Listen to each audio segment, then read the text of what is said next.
هاي انيا، ازيكم ملكات الحلوين؟ عاملين ايه؟ النهارده رجعت لكم بفيديو جديد، وفيديو النهارده يكون عباره عن ازاي نستعد رمضان. اللي هو رمضان خلاص على الابواب، كلها كام يوم؟ كلها 25 يوم او اقل، مش عارفه، على حسب ما تشوفوا وقت الفيديو ده. فايه لازم كلنا نستعد وتبقى همتنا عاليه. لازم كلنا نستعد ليه؟ علشان نحقق اقصى استفاده ونطلع منه محققين جزء كبير من اللي احنا كنا مخططين ان احنا نعمله في رمضان. فبس طبعا قبل ما نبدا الفيديو ما تنسوش تعملوا لايك شير سبسكرايب وتفعلوا زر الجرس عشان اول ما انزل فيديو جديد يوصل لكم. وليتس جو. اقول لكم ان احنا خلاص، انا عارفه ان اللي هيشوف في الفيديو ده، طبعا في الفيديو ده في حاجات ان احنا نعملها في شهر شعبان علشان نستعد لرمضان وكده. هتقولوا لي طب ليه ما نزلتوش في اول شعبان؟ عشان كنت لسه بعمله عادي، كنت لسه بجهز، وبصراحه كنت بكتب السكريبت اللي انا عايزه اقوله وبجهز الحاجه يعني اللي انا عايزه اقولها في الفيديو وكده. فده خد مني وقت بجد، والله العظيم خد مني وقت كبير. ايه، ربنا المستعان. يلا بينا نبدا.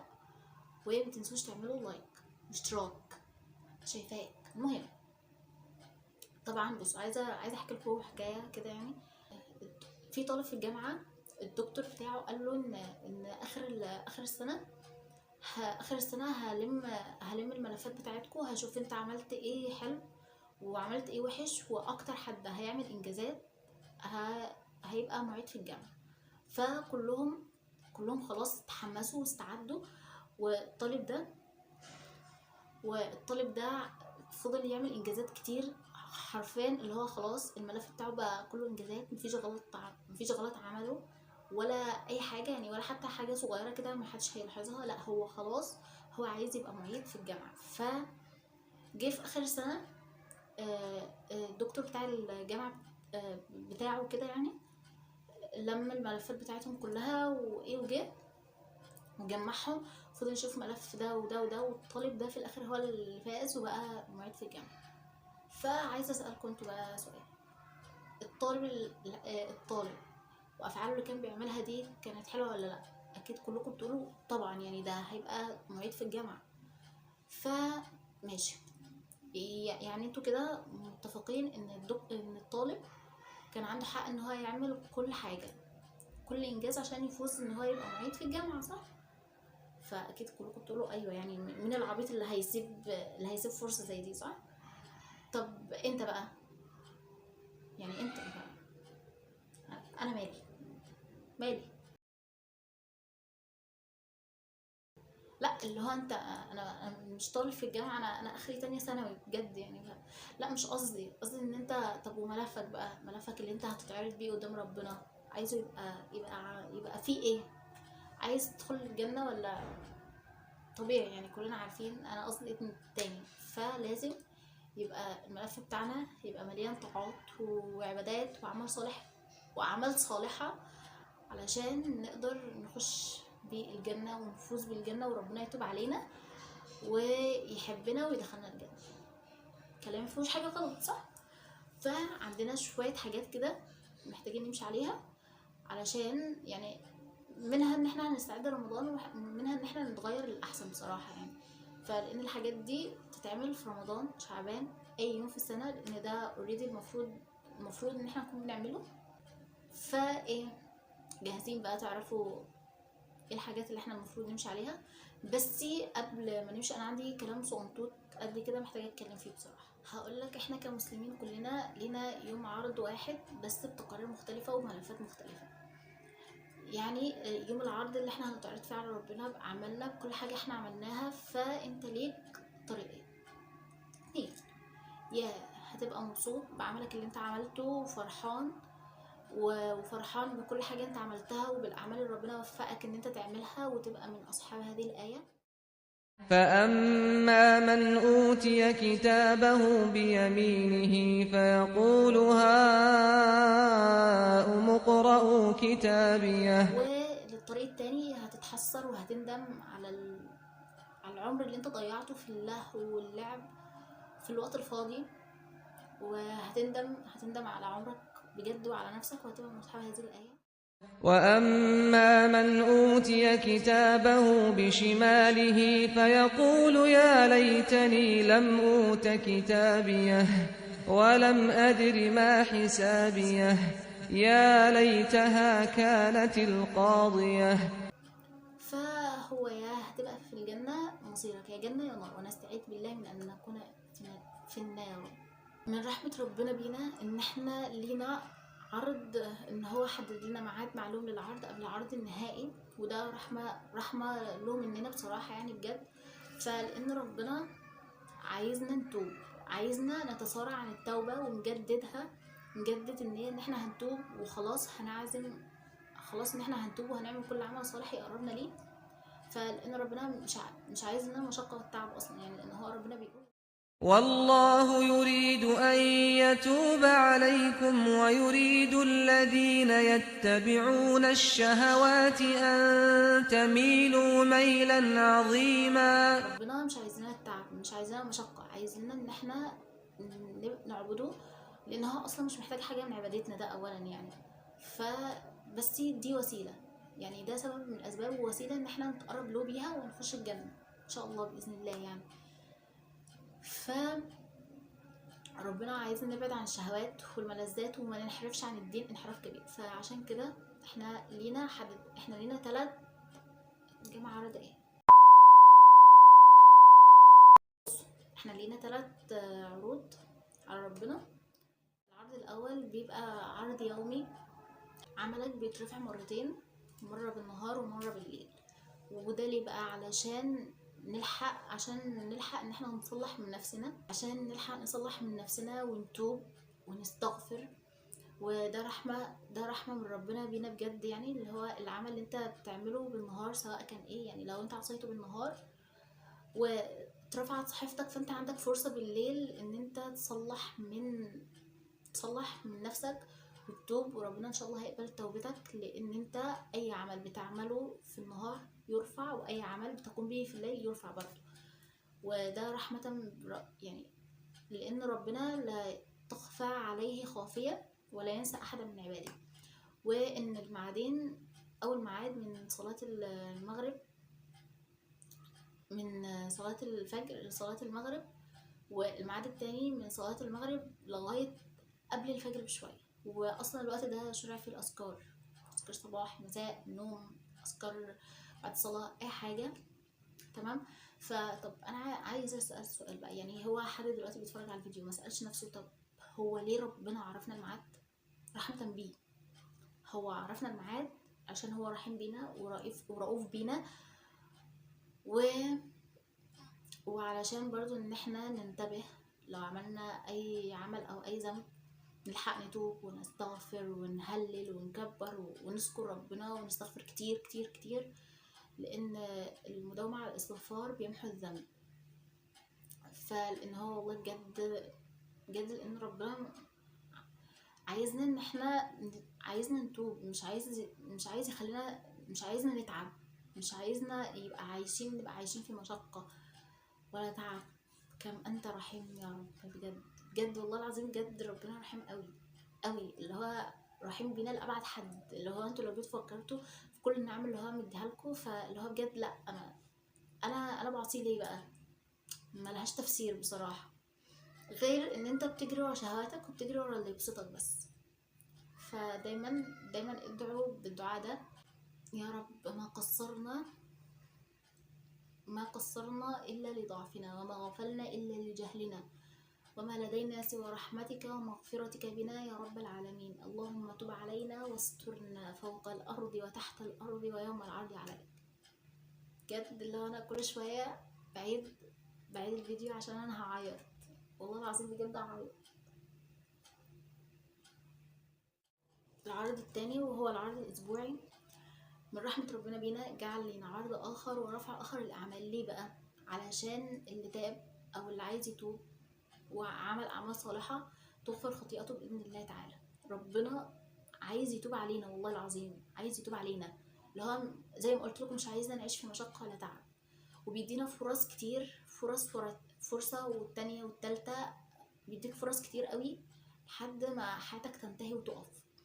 فاستغل الفرصة دي، لان احنا ديننا دين رحمة، دين رحمة والله. فاستغل الفرصة علشان ما تجيش تتحسر وتندم يوم العرض الأكبر على ربنا سبحانه وتعالى، وصحيفتك بتتعدل كل شوية، فالحق عدلها باللي انت حابب ان انت تقابل بيه ربنا، واللي بيرضي ربنا، واللي بيخليك تقرب من ربنا اكتر. العرض الثالث وهو العرض السنوي. العرض السنوي ده هو في شهر شعبان، اللي كل المشايخ الأفاضل بتسعى ان هي توثق أهمية الشهر ده، وبتنبه من خطورة الغفلة، ونسأل الله أن يجعلنا من الذاكرين الشاكرين ولا يجعلنا من الغافلين إن شاء الله بإذن الله. طبعا شهر شعبان ده هو الشهر اللي خلاص انت بتختم فيه السنة، صحيفتك كلها بتعرض على ربنا بكل أعمالك بقى، سواء كانت صغيرة أو كبيرة.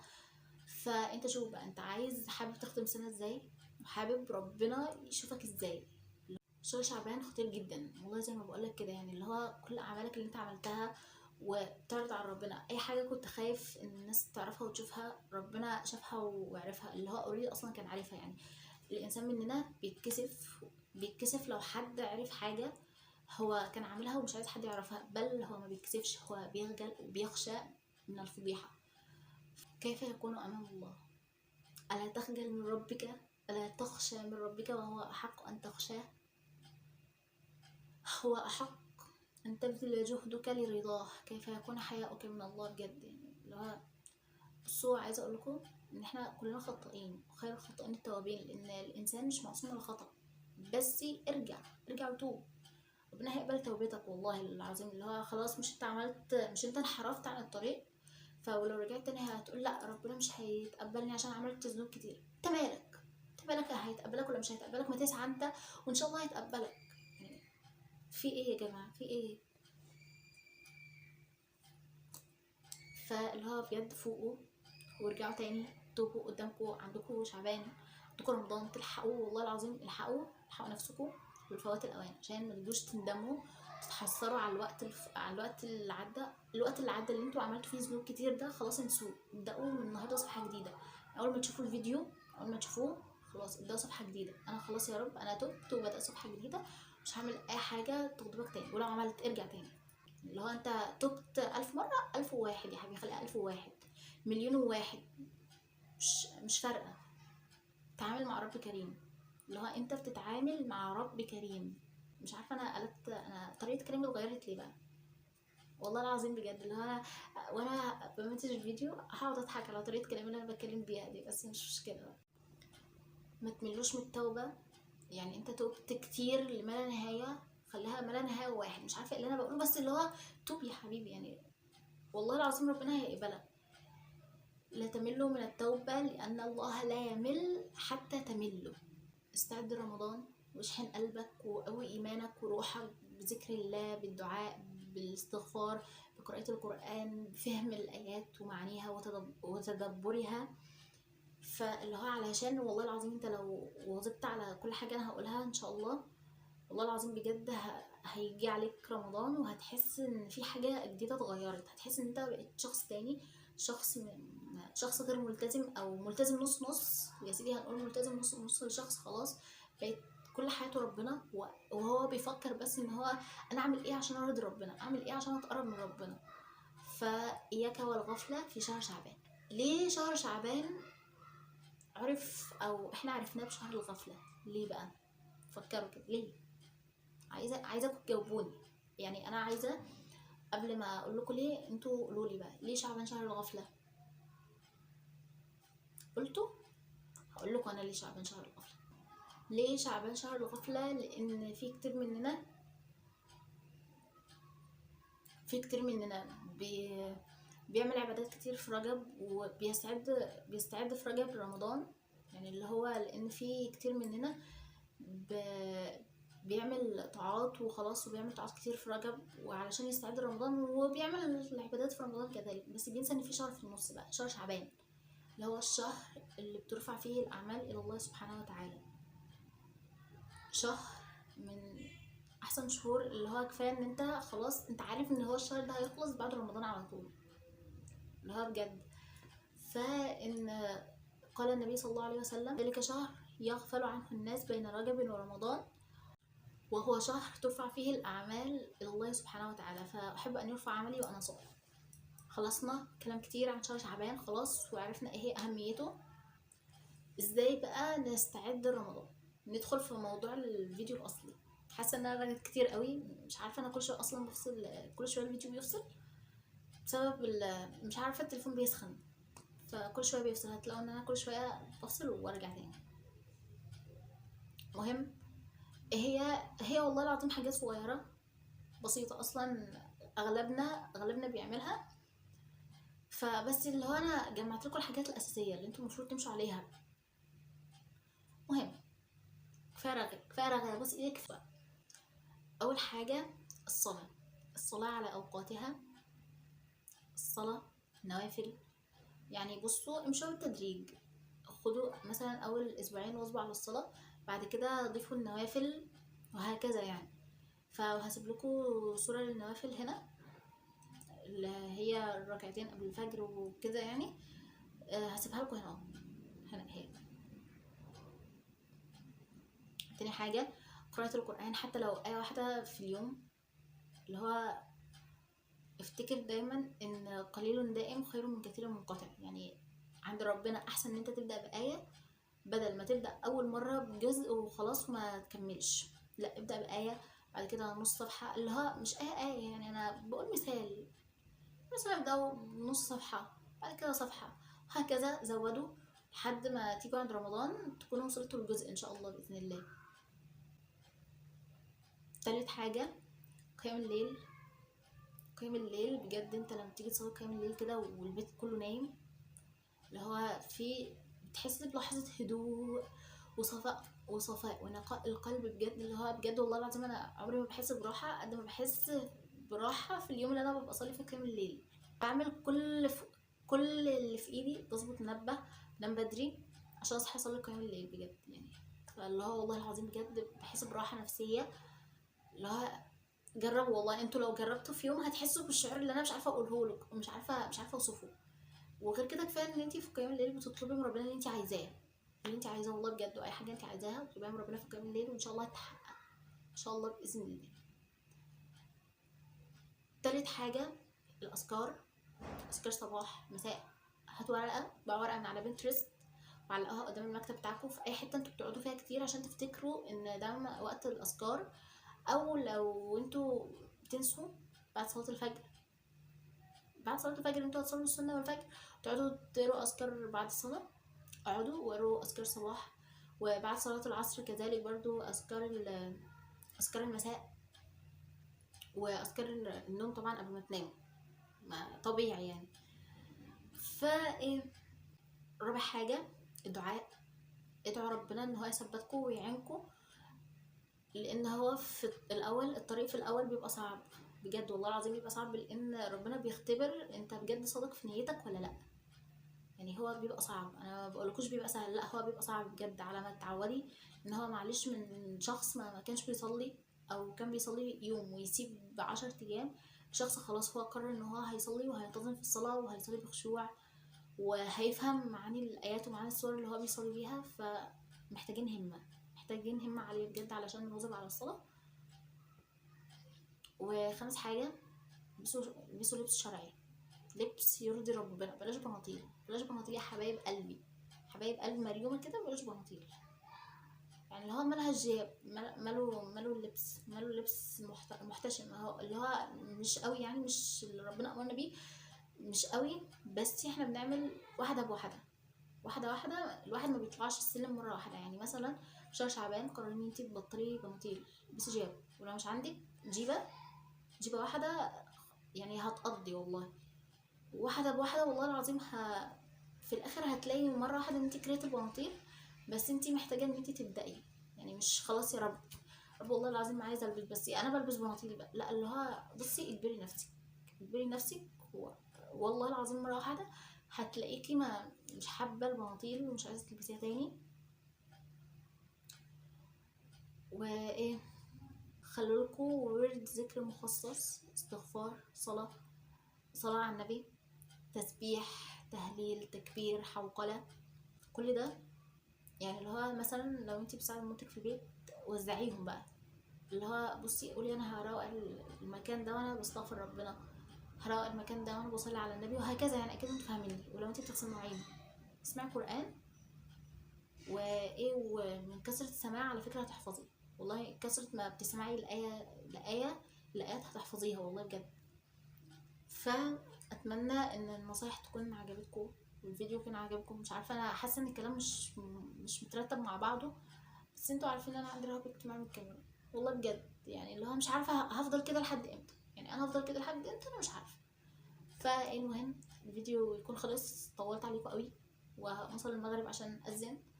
فايه، وبس كده يكون الفيديو بتاعنا خلص. ولو عجبكم الفيديو متنسوش تعملوا لايك وشير وسبسكرايب وتفعلوا زر الجرس عشان اول ما انزل لكم فيديو جديد يوصلكم. وبس كده، بايو.